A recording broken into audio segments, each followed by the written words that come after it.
तो सोचिए जरा, हिंदी साहित्य का एडिसन और स्टील आखिर किसे कहा जाता है? आइए आज के इस एक्सप्लेनर में इसी दिलचस्प सवाल से शुरुआत करते हैं। एक ऐसा नाम जिसने सच में हिंदी गद्य की पूरी दिशा ही बदल कर रख दी। और वो नाम है बालकृष्ण भट्ट। जी हाँ, एक ऐसे बेबाक और स्वतंत्र विचारों वाले रचनाकार जिन्होंने आधुनिक हिंदी निबंध की वस्तुतः नींव रखी। आधुनिक काल के शुरुआती दौर में इनका जो योगदान है ना, उसे भुलाया नहीं जा सकता।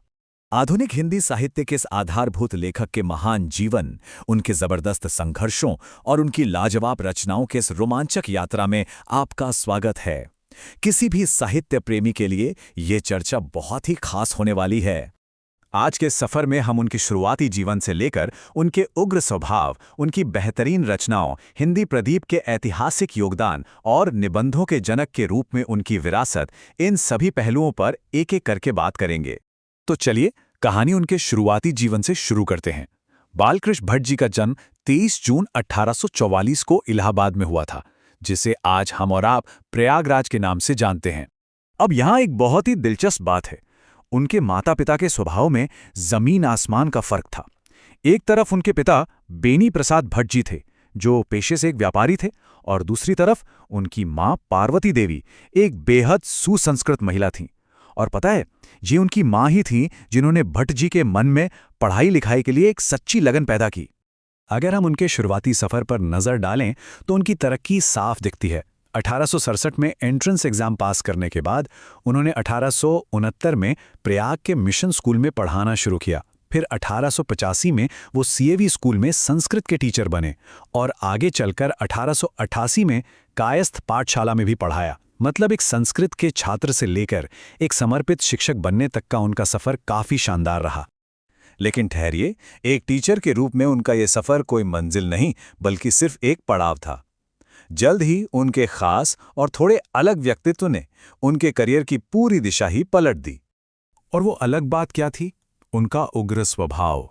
जी हाँ, वो स्वभाव से काफी तेज और गुस्सैल थे। उनका यही बेबाक और समझौता ना करने वाला रवैया था, जिसकी वजह से आखिरकार उन्हें अपनी इन टीचिंग जॉब से इस्तीफा देना पड़ गया।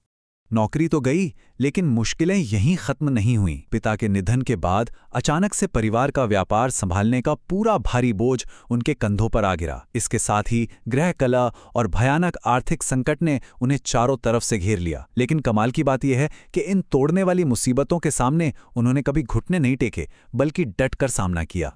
क्लासरूम और बिजनेस की इन तमाम उलझनों को पीछे छोड़कर बालकृष्ण भट्ट जी ने अपनी उस पूरी की पूरी उग्र ऊर्जा को एक नई दिशा दी अपने लेखन में, और इस तरह वो भारतेंदु युग के एक बेहद प्रखर और शानदार लेखक बनकर उभरे। आइए उनकी शानदार रचनाओं को थोड़ा अलग अलग करके देखते हैं, ताकि वे आसानी से याद रहें। सबसे पहले बात उनके मशहूर उपन्यासों की। नूतन ब्रह्मचारी, 100 अजान 100 जान और सद्भाव का अभाव। यहां ये याद रखना बहुत जरूरी है कि परीक्षा गुरु जैसी रचनाएं उनकी नहीं हैं। अक्सर लोग इसमें कंफ्यूज हो जाते हैं, तो इस अंतर को जरूर ध्यान में रखिएगा। अब आते हैं उनके नाटकों पर। पद्मावती, दमयंती, स्वयंवर, एक रोगी और एक वैद्य और रेल का विकट खेल। ये नाम न सिर्फ उनके जबरदस्त नाटकीय कौशल को दिखाते हैं, बल्कि साहित्य को गहराई से समझने के लिए भी ये लिस्ट आपके दिमाग में एकदम छपी होनी चाहिए। और हाँ, 1886 का वो ऐतिहासिक वाकया कैसे भूल सकते हैं? ये उनके तेज और विश्लेषणात्मक दिमाग का एक बेहतरीन उदाहरण है। जब उन्होंने लाला श्रीनिवास दास जी की रचना संयोगिता स्वयंवर की बड़ी बेबाकी और कठोरता से आलोचना की थी। और दिलचस्प बात देखिए, भट्ट जी के खुद के एक नाटक का नाम दमयंती स्वयंवर था।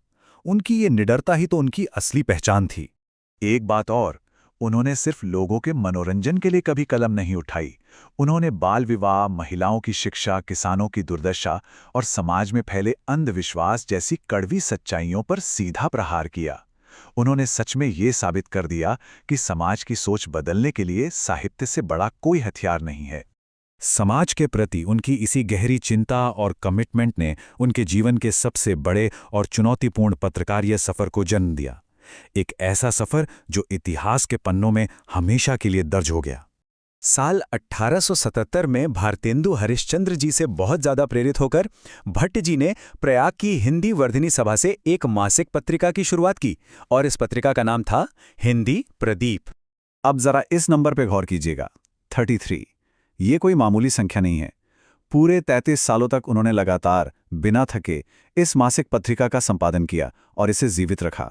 सोचिए, एक ही लक्ष्य के लिए इतना लंबा समर्पण, ये अपने आप में किसी चमत्कार से कम नहीं है। पत्रकारिता और नाटकों में इतना कुछ करने के बाद भी उनकी सबसे बड़ी और ऐतिहासिक उपलब्धि तो उनके निबंधों में छिपी है। खासकर उनका वो बेहद मशहूर निबंध बातचीत, जो उनके व्यक्तित्व और उनकी कला को एकदम सजीव कर देता है। उनके काम के स्केल को समझना है तो जरा इस आंकड़े को देखिए। उन्होंने अपने जीवनकाल में करीब 1000 निबंध लिखे। जी हाँ, 1000, और इनमें से 100 से ज्यादा तो ऐसे हैं जिन्हें आज आधुनिक युग की मास्टरपीस कृतियों में गिना जाता है।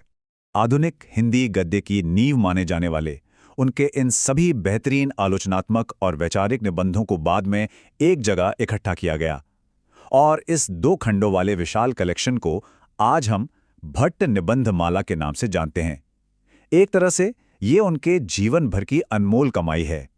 वैसे आधुनिक काल की साहित्यिक क्रांति में वे अकेले नहीं चल रहे थे।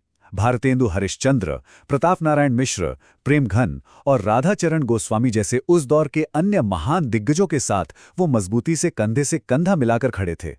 अब इस पूरी चर्चा को अगर एक वाक्य में समेटना हो तो आचार्य रामचंद्र शुक्ल जी का वो मशहूर कथन बिल्कुल सटीक बैठता है। उन्होंने बालकृष्ण भट्ट जी को हिंदी साहित्य का एडिसन और स्टील कहा था। ये एक लाइन ही साबित कर देती है कि कैसे उन्होंने हिंदी निबंध को वैश्विक और ऐतिहासिक ऊंचाइयों तक पहुंचा दिया। तो इस एक्सप्लेनर के अंत में एक बहुत ही विचारोत्तेजक सवाल उभर कर आता है। आज के इस आधुनिक समाज की सोच और प्रगति को दिशा देने में साहित्य की क्या भूमिका है? सच कहूं तो साहित्य में हमारे समाज को गढ़ने की जो असीम ताकत तब थी, वो आज भी उतनी ही मौजूद है। इस बारे में जरूर सोचिएगा।